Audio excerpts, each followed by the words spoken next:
नमस्कार मित्रांनो, उदान मंत्रवर तुमचे स्वागत आहे. आज आपण दी 48 लॉज ऑफ पॉवर या जगप्रसिद्ध पुस्तकातील लॉ 33 ते लॉ 40 पाहणार आहोत, जे सत्तेचा खेळ अधिक गहन आणि परिणामकारक बनवतात. जर तुम्ही मागील भाग लॉ 1 ते 32 पाहिले नसतील तर डिस्क्रिप्शनमध्ये लिंक दिली आहे. आजचा भाग तुमच्या विचारशक्तीला नक्कीच धक्का देईल आणि तुम्हाला आघाडीवर नेईल. चला तर मग सुरुवात करूया. लॉ 33, प्रत्येक व्यक्तीच्या कमकुवत बिंदूचा शोध घ्या. डिस्कवर ईच मॅन्स थंब स्क्रू. प्रत्येक माणसाला काहीतरी हवे असते किंवा कुठे ना कुठे तो कमकुवत असतो. जर तो बिंदू ओळखला तर तुम्ही त्याच्या मनाचा ताळमेळ तुमच्या बाजूने वळवू शकता. उदाहरण, नेपोलियन बोनापार्ट आपल्या विरोधकांच्या वासनांपासून ते अहंकारापर्यंत सर्व काही जाणून घेत असे आणि त्याच्याच आधारे डाव खेळत असे. शिकवण, एखाद्याच्या भावनात्मक कमकुवत जागेचा सन्मानपूर्वक आणि चतुरपणे वापर केल्यास तुम्ही त्याच्यावर प्रभाव निर्माण करू शकता. लॉ 34, तुमच्या पद्धतीने राजेपणा जपा, स्वतःला कमी समजू नका. Be royal in your own fashion. सत्ता ही बाह्यतेतूनही प्रकट होते. जर तुम्ही स्वतःला कमी समजून वागत असाल तर इतरही तुम्हाला तितकंच कमी समजतील.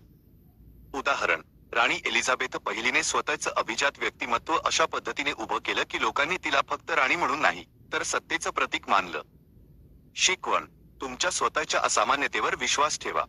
लोकांपुढे नेहमी तुमचं सर्वोच्च रूप दाखवा. लॉ 35, वेळेचं व्यवस्थापन हे सत्तेचं गुपित आहे. Master the art of timing. सत्ताधारी व्यक्ती गोंधळात निर्णय घेत नाही. ती योग्य वेळेची वाट पाहते आणि नंतर निर्णायक वार करते. उदाहरण, वॉरेन बफेट शेअर मार्केटमध्ये वेळेचे इतके जाणकार होते की त्यांचे निर्णय वेळेवर होते आणि यशस्वीही. शिकवण, तुमच्या आतल्या अधीरतेला आवर घाला. वेळ तुमच्याकडे काम करेल जर तुम्ही संयम राखलात. लॉ 36, जे मिळू शकत नाही त्याचा तिरस्कार करा. Disdain things you cannot have. जे तुम्हाला मिळू शकत नाही त्यामागे धावू नका. उलट, त्याला महत्त्व न देणं ही सुद्धा सत्ता असते. उदाहरण, कोको चॅनेलला जेव्हा काही प्रतिष्ठित सामाजिक वर्तुळात प्रवेश मिळाला नाही तेव्हा तिने स्वतःचं हाय फॅशन जग उभं केलं आणि तेच वर्तुळ तिच्या मागे लागलं. शिकवण, जेव्हा तुम्ही कमीपणाचा स्वीकार न करता ते नाकारता तेव्हा लोक तुमच्यात काहीतरी वेगळं पाहतात. लॉ 37, दृश्यात्मक प्रभाव निर्माण करा, लोकांचं लक्ष खेचण्यासाठी. Create compelling spectacles. लोक दिसणाऱ्या गोष्टींनी प्रभावित होतात. जाणीवपूर्वक तयार केलेली दृश्य विचारांपेक्षा जास्त प्रभावी ठरतात. उदाहरण, हिटलरने नाझी रॅलिजमधून इतकी जबरदस्त दृश्य निर्माण केली की लोक त्याच्या शब्दांपेक्षा दृश्यांना जास्त मान देत.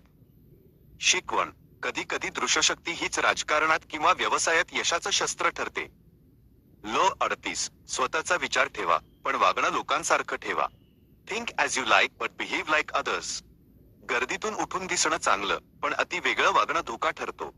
सत्ताधारी व्यक्ती नेहमी तिचा विचार स्वतंत्र ठेवते पण वागताना बहुसंख्य लोकांसारखीच वागते.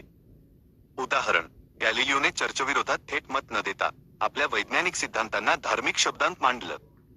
शिकवण, तुमच्या विचारांवर नियंत्रण ठेवा पण वागणं लोकांच्या पद्धतीसारखं ठेवा. लॉ 39, पाण्यात गोंधळ निर्माण करा मग मासे पकडा.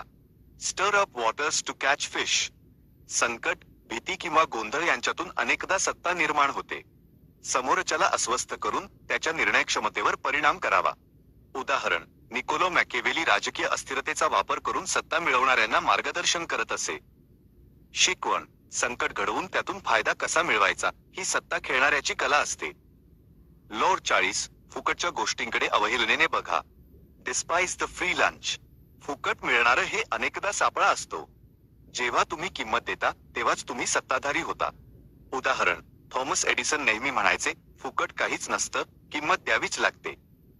शिकवण, स्वतंत्र राहण्यासाठी आर्थिक, वैचारिक आणि मानसिक स्वावलंबन ठेवा. मित्रांनो, हे होते लॉ 33 ते 40, जे तुम्हाला सत्तेच्या खेळात अजून अनुभवी, चतुर आणि जागरूक बनवतात. तुम्हाला यामध्ये सर्वात शक्तिशाली लॉ कोणता वाटला? खाली कमेंटमध्ये नक्की लिहा. आणि हो, पुढील भाग लॉ 41 ते 48 घेऊन लवकरच येतोय उडान मंत्रावर. व्हिडिओ आवडला असेल तर लाईक करा, शेअर करा आणि चॅनल सबस्क्राईब करून बेल आयकॉन जरूर दाबा. धन्यवाद.